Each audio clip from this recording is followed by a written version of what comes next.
So your next question. So, next question was, do you see the film as revealing much about Brazilian society, or like in the Stam article that we read, you kind of wary of its idealizing depiction, as if favelas were utopian places to live rather than poverty-stricken places? Okay, so rather than poverty-stricken places, excellent. So Justine just asked, do you see the film as revealing much about Brazilian society, or like Stam, are you wary of the idealized depiction as if favelas were utopian places to live, as opposed to a place of dire poverty? Well, so the answer to the question, we've tried to record this twice already now. The answer to this question is yes and no.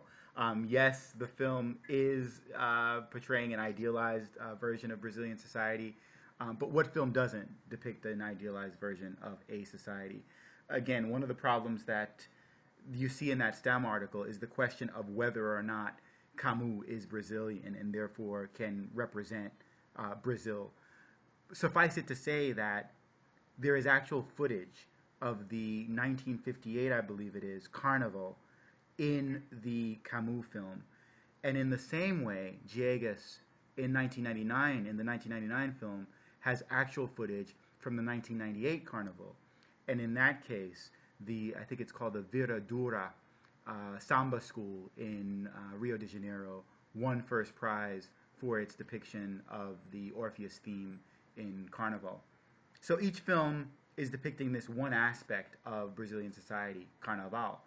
And once again, you can't blame Camus for this because it is the Moraes play, the Brazilian Moraes, who in 56 in his play sets up this Orpheus theme during Carnival. Remember, Moraes, Antonio Carlos Jobim, all of these, they're bossa nova composers, they're Brazilian poets. This music becomes a way for them to channel Carnaval and for them to, and Orpheus becomes a way to channel Carnaval, the alegre, the joy of the music, the joy of the Brazilian music, and I guess some would extrapolate and say the joy of Brazilian people. So this is an aspect of Brazilian society. Carnival is a real aspect of Brazilian society. We're entering a period now at the end of February, beginning of March, where for weeks and weeks, major cities, Rio de Janeiro, São Paulo, Salvador, will be celebrating day in, day out Carnival all the way up until Ash Wednesday. Very real aspect of Brazilian society, one that Brazilians love and enjoy. So once again, we root this in the Moraes play. It's not fair to say that Camus is representing something that's not authentic, that's not Brazilian.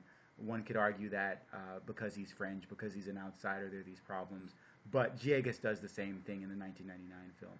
Now, one complaint that you read in that article is Caetano Veloso's complaint that the film depicts just this aspect, the Camus film, and that you have an idealized favela.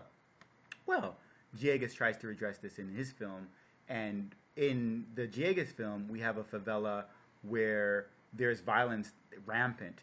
I mean, there's scenes where you hear drum beats as you hear drums in the Camus film, but in this film, in the 1998 film, you hear drum beats and you can't tell if they're the clap of a drum or if it's the shot of a gun. You hear fireworks because of Carnival. You can't tell if you're hearing fireworks or if you're hearing gunfire. The police are raiding the favela constantly.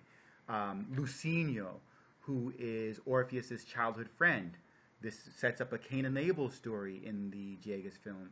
Lucinho is a drug dealer, he's a drug trafficker, and yet at the same time he's the surrogate son of the police chief, pointing to ties between police and drug dealers in favelas of Rio de Janeiro, which we know is a big problem. There's a recent two-part film called Tropa de Elite, the elite troop, that explores this problem of the ties between police officers, the government, and the drug dealers.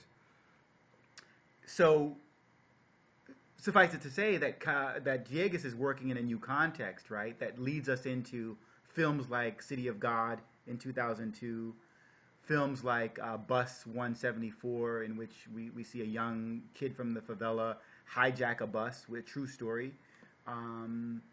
So yes, there is a problem in the Camus film. It's a real problem, but it's 1959. It's a different time.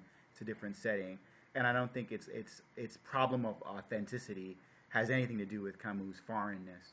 Camus, in the end, does much of the same thing that Viegas does in 1999.